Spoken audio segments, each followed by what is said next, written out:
নিজেদের বেডরুমে হাজবেন্ড ও বেস্ট ফ্রেন্ডকে অন্তরঙ্গ অবস্থা পেয়ে ৮ মাসের প্রেগন্যান্ট সিরাতের মাথায় আকাশ ভেঙে পড়ে। আজ তাদের চতুর্থ বিবাহবার্ষিকী উপলক্ষে হাজবেন্ডকে সারপ্রাইজ দিতে এসে নিজেই এত বড় সারপ্রাইজ পেয়ে যাবে সে কল্পনাও করেনি। তার হাতের কাঁপির জন্য ধরে রাখা কেকটাও নিচে পড়ে গিয়ে নষ্ট হয়ে যায়। সে নিজেও পড়ে যেতে নিলে পাশে দাঁড়িয়ে থাকা নাহিয়ান তাকে ধরে ফেলে। সাইমন নিজেও বোনকে আগলে নিয়ে নিজের সাথে।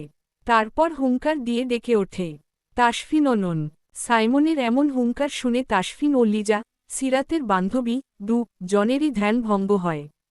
তারা জন এতক্ষণ নিজেদের মাঝে এতটাই মগ্ন ছিল যে সিরাতদের আগমনে আভাসটুকুও পায়নি।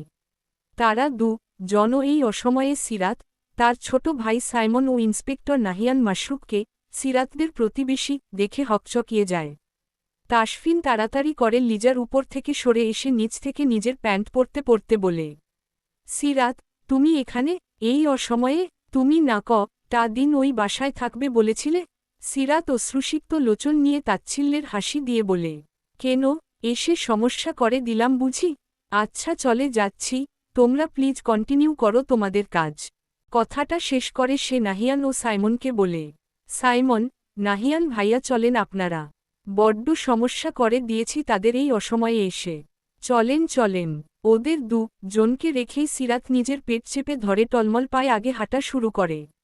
তাসফিন দৌড়ে এসে সিরাতের হাত ধরে নিজের দিকে ফিরিয়ে অস্থির গলায় বলে, সিরাত, প্লিজ আমার কথাটা শুনো। একবার এক্সপ্লেইন করার সুযোগ দাও আমায়। আমি জানি আমি অনেক বড় একটা ভুল করে ফেলেছি, কিন্তু বিশ্বাস করো আই স্টিল লাভ ইউ। সিরাত তাসফিনের হাত থেকে নিজের হাতটা ঝটকা দিয়ে ছাড়িয়ে নেয়। এর ফলে তার ফুটবল শরীরটাও একটা ধাক্কা খাওয়ায় কয়েক কদম পিছিয়ে পড়ে যেতে নিলে নাহিয়ান দৌড়ে এসে তাকে ধরে ফেলে পেছনে থেকে। নাহিয়ান অস্থির হয়ে বলে, ঠিক আছেন? সিরাত তার কথার উত্তর দেয় না। সে তাসফিনের দিকে তাকিয়ে বলে, একটু কারেকশন করতে হবে যে তাসফিন, তুমি যেটাকে ভুল বলছো সেটাকে পাপ বলে, অন্যায় বলে, ইসলামের দৃষ্টিতে একে জেনা ব্যভিচার বলে, সভ্য সমাজে একে পরকীয়া বলে। আর পরকীয়ার শাস্তি কি তুমি নিশ্চয়ই জানো? তাসফিন কিছু বলে না, সে ভীতু মুখে দাঁড়িয়ে ভয়ে কাঁপতে থাকে। সিরাত তার থেকে কোন জবাব না পেয়ে নিজেই হাঁপাতে আবারও বলতে শুরু করে, আর কি বললে? You still love me, really? এটা কি সত্যি ছিল নাকি তোমার পাপের উপর পর্দা দিয়ে একটা লেইম জোকস ছিল? আমার তো মনে হয় লেইম জোকসই ছিল। আমারে ভালোবাসলে তুই কিভাবে আমার বেস্ট ফ্রেন্ডের সাথে শুতে পারলি? এই কুকুরের বাচ্চা তোর এত ক্ষুধা শরীরের? আচ্ছা তোদের কতদিনের সম্পর্ক বলতো? আমাদের বিয়ের আগের থেকেই কি, নাকি বিয়ের পর থেকে? তোরা পুরাতন প্রেমিকা ছিলি? থাকলে আমায় আগেই বলে দিতি, আমি সরে যেতাম তোদের পথ থেকে। কেন আমাকে আর আমার বাচ্চাকে ঠকালি? তাসফিন হুড়মুড়িয়ে বলে, না, আমাদের বিয়ের আগে আমি লিজাকে চিনতামও না। আমাদের এই সম্পর্ক মাত্র 3 মাসের। বিশ্বাস করো, আর একবার বিশ্বাস করো আমি তোমাকে ঠকাতে চাইনি। কিন্তু কিভাবে শয়তানের প্ররোচনায় পড়ে? 3 মাস না, ওহো, 3 মাস ধরে তো তুই আমার শরীর পাচ্ছিস না। ডাক্তার নিষেধ করেছিল আমার সাথে তোকে শুতে। মাত্র 3টা মাস আমার শরীর না পেয়ে আরেক মেয়ের সাথে শুয়ে পড়লি? এই আমার শরীর কেন পাস নাই তুই? বল কেন পাস নাই? তোর বাচ্চা জন্ম দিতে গিয়েই তো আমি এত অসুস্থ হয়ে গিয়েছি। তাও শুরুর দিকে তোরে দেই নাই আমার শরীর? এই চুপ করে আছিস কেন বল, দেই নাই তোরে আমার শরীর? সিরাত আস্তে আউট অফ কন্ট্রোল হয়ে পড়ছে। মুখে যা আসছে তাই চিৎকার চেঁচামেচি হয়ে বের হয়ে আসছে। এত রাতে তার চিৎকার শুনে আশেপাশের ফ্ল্যাটের মানুষেরাও চলে আসে। চিৎকার চেঁচামেচির এক পর্যায়ে সিরাতের শ্বাসকষ্ট উঠে যায়। মুখ দিয়ে কোন কথাই আর বের করতে পারে না। বড় শ্বাস নিতে সে ঢলে পড়তে নিলে নাহিয়ান পূর্বের ন্যায় তাকে আবারও আগলে নেয়। সিরাতকে পাজাকোলে করে সোফায় শুয়ে দেয়। দরজা লক না থাকায় পাশের ফ্ল্যাটের মানুষরা তাদের বাসায় ঢুকে পড়েছিল এত চিৎকারে শব্দে। পাশের ফ্ল্যাটের একজন প্রতিবেশী নারী এসে তার হাত পা ডলে দিতে থাকে, তাকে শান্ত হতে বলে। কিন্তু সিরাত কিছুতেই শান্ত হতে পারছে না। সে হাউমাউ করে কাঁদছে, নিজের পেট চেপে ধরে। তাসফিন দৌড়ে গিয়ে তাদের বেডরুম থেকে সিরাতের ইনহেলার এনে দিলে সাইমন তাড়াতাড়ি করে তা বোনের মুখে ধরে, এতে করে সিরাতের শ্বাসকষ্ট কিছুটা কম হয়। কিন্তু তার আহাজারি একটুও কমে না, বরং সময়ের সাথে সাথে তা আরও বাড়তে থাকে। বাড়বে নাই বা কেন? জীবনে প্রথম ভালো তো এই বেইমানকেই বেসেছিল। তার জীবনের প্রথম পুরুষ হওয়ার অধিকার, তাকে প্রথম স্পর্শ করার অধিকার তো এই বেশি চাহিদাওয়ালা পুরুষটাকেই দিয়েছিল। সেই পুরুষটা কি করল? তাকে কি নির্মম, নিষ্ঠুর ও জঘন্যভাবেই না ঠকাল। তাও কার সাথে মিলে? তার বোনের মতো বেস্টফ্রেন্ডের সাথে। কাকে বিশ্বাস করবেন আজকের এই দুনিয়ায়? নিজের স্বামীকে? সে তো আপনার শরীর একদিন না পেলে দ্বিতীয় দিন অন্য নারীর শরীর শুকবার জন্য পাগল হয়ে যাবে। হ্যাঁ, হাতের 5টা আঙুল যেমন সমান না, তেমনি পৃথিবীর সব পুরুষও এক না। কিন্তু আজকাল পত্রিকা, ফেসবুক এসবে ঢুকলে এখানকার 5টা নিউজের মধ্যে 3টা নিউজই হবে পরকীয়া সংক্রান্ত। আর যাকে এতদিন সিরাত নিজের বেস্টফ্রেন্ড কম বোন পরিচয় দিয়ে এসেছে, সেই কিনা তার বিশ্বাসকে গলা টিপে হত্যা করল। তাসফিন এতক্ষণ সিরাতের কাছে আসার চেষ্টা করেছে বহুবার, কিন্তু বরাবরই হয় সাইমন, না হয় নাহিয়ান তাকে বাধা দিয়েছে। এবার তাসফিন জোর করে তাদের ঠেলে সরিয়ে দিয়ে সিরাতের পায়ের কাছে এসে বসে পড়ে।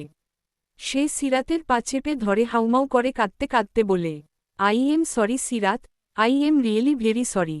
আমি জানি আমি যা করেছি তা ক্ষমার অযোগ্য, কিন্তু তাও ক্ষমা চাইছি। তুমি আমায় যা ইচ্ছে শাস্তি দাও, আমায় মারো, বকো, কাটো, যা ইচ্ছে করো, কিন্তু একটু শান্ত হও প্লিজ। তোমার বুকে ব্যথা উঠবে, একটু শান্ত হও প্লিজ। সিরাত তার পা তাসফিনের থেকে ছাড়িয়ে নিয়ে শোয়া থেকে উঠে বসে, তারপর বলে, বুকে ব্যথার কারণ দিয়ে এখন বলছিস শান্ত হতে? উঠুক বুকে ব্যথা, মরণ হোক এই ব্যথায় আমার, কিন্তু তোর সংস্পর্শে আসার ভুল যেন আমি দ্বিতীয়বার না করি। সাইমন বোনের পাশে বসে বলে, আপু চল বাসায় চল, এর সাথে যা কথা বলার একেবারে করতে হবে। এই জোচ্চুর তোকে আমি সাইমন জেলের ঘানি না টানিয়ে দম নিব না।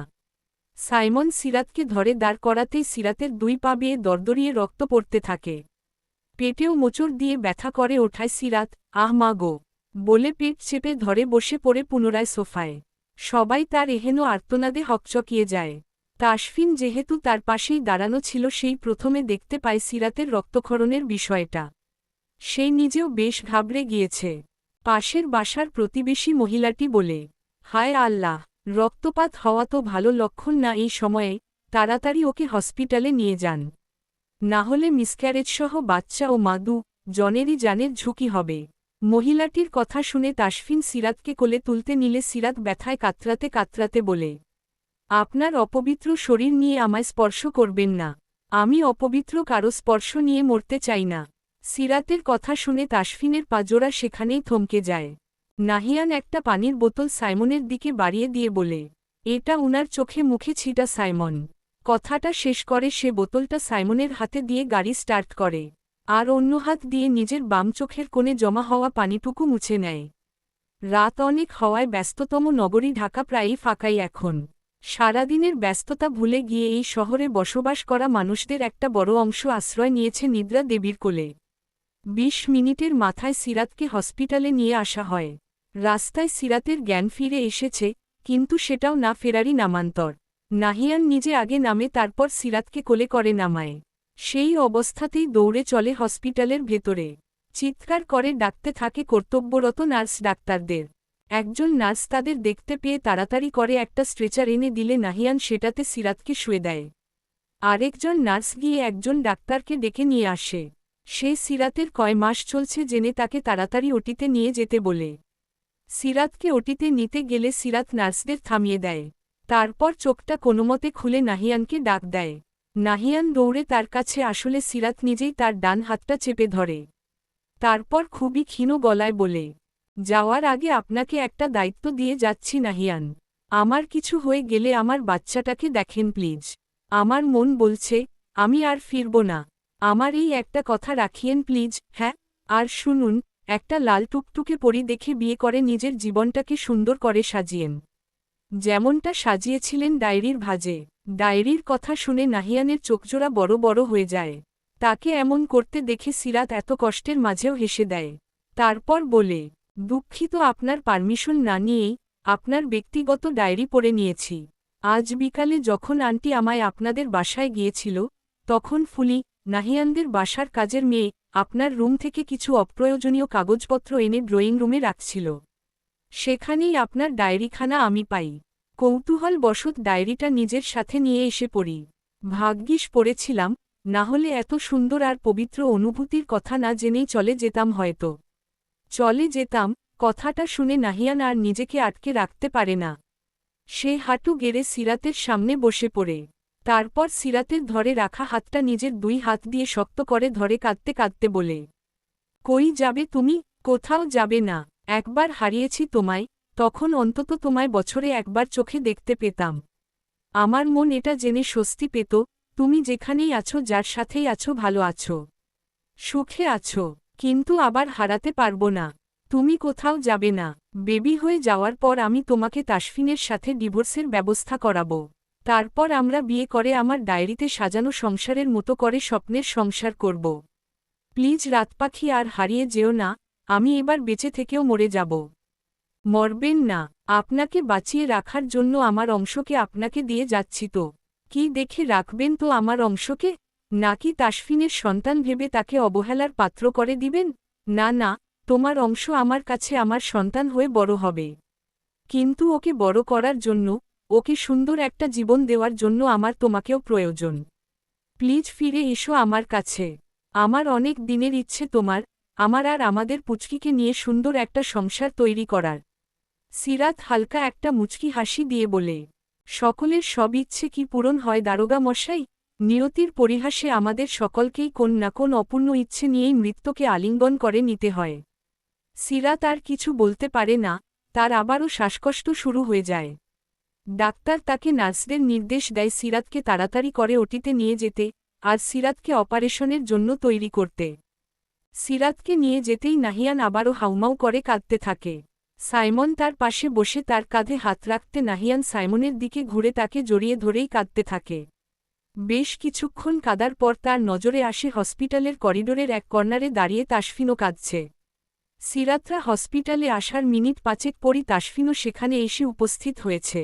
সে সিরাতের বলা সব কথা শুনেছে। নাহিয়ান রাগে অন্ধ হয়ে গিয়ে সাইমনকে ছেড়ে তাসফিনের কাছে যায়, তারপর তাকে এলোপাতাড়ি মারতে থাকে।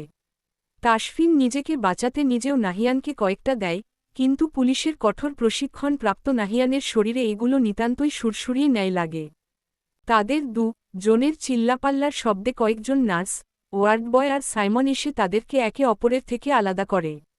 নাহিয়ান কিছুতেই নিজের রাগ কন্ট্রোল করতে পারছে না দেখে সাইমন তাকে জোর করে ধরে করিডোরে রাখা সারি সারি চেয়ারগুলোর থেকে একটা চেয়ারে বসিয়ে দেয়। নাহিয়ান শূন্য দৃষ্টি নিয়ে ওটি রুমের দিকে তাকিয়ে থাকে আর নার্সদের ছুটাছুটি দেখতে থাকে।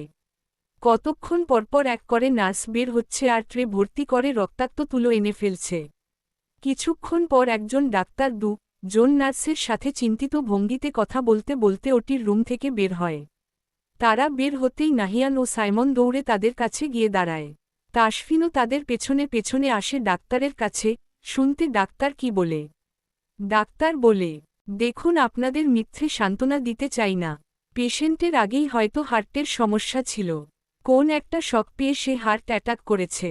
নাহিয়ান হতভম্ব হয়ে বলে, হার্ট অ্যাটাক? হ্যাঁ, তাকে এখানে আনার পথে সে হার্ট অ্যাটাক করেছে। সেই সাথে তার প্রেগন্যান্সিতেও ভীষণ কমপ্লিকেশন দেখা দিয়েছে। অবস্থা ভীষণই ক্রিটিক্যাল। এতটাই ক্রিটিক্যাল যে হয় বাচ্চা না হয় মা, যে কোনো একজনকে চুজ করতে হবে আপনাদের। মায়ের যা অবস্থা দেখছি, তাকে বাঁচানো এতটা সহজ হবে না হয়তো। তাও আমরা আমাদের বেস্টটা দিয়ে চেষ্টা করব। এই বন্ড পেপারে একটা কাগজ এগিয়ে দিয়ে বলেন, সাইন করে দিন। আর হ্যাঁ, উনাকে রক্ত দিতে হবে। তাই যত তাড়াতাড়ি সম্ভব ডোনারের ব্যবস্থা করুন। আমাদের হসপিটালে এক ব্যাগ রক্ত আছে উনার গ্রুপের, সেটাই দিচ্ছি আপাতত, কিন্তু ওই এক ব্যাগ দিয়ে উনার কিছুই হবে না। ডাক্তার কথাগুলো বলে নাহিয়ানের হাতে একটা কাগজ ধরিয়ে দিয়ে চলে যায়। নাহিয়ান মৃত দৃষ্টি নিয়ে একবার কাগজটার দিকে আরেকবার ওটি রুমের দিকে তাকায়। সাইমন নাহিয়ানের হাত ধরে ঝাঁকি দিতেই তার ধ্যান ফিরে। সে কাগজটা নিয়ে তাসফিনের কাছে এগিয়ে যায়, তারপর খুরের ন্যায় ধারালো ও গম্ভীর গলায় বলে, আমার রাতপাখির যদি কিছু হয়, কসম আল্লাহর, তোকে এই দুনিয়াতেই জাহান্নামের স্বাদ পাইয়ে দিব।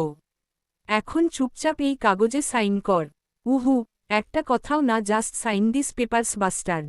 তাসফিন যেহেতু এখনও সিরাতের হাজবেন্ড, তাই এই বন্ড পেপারে তাকে সাইন করা লাগত। সে সাইন করে দিতেই একজন নার্স এসে কাগজটা নিয়ে যায়, আর সাইমনকে বলে বাকি সব ফর্মালিটিস পূরণ করে দিতে।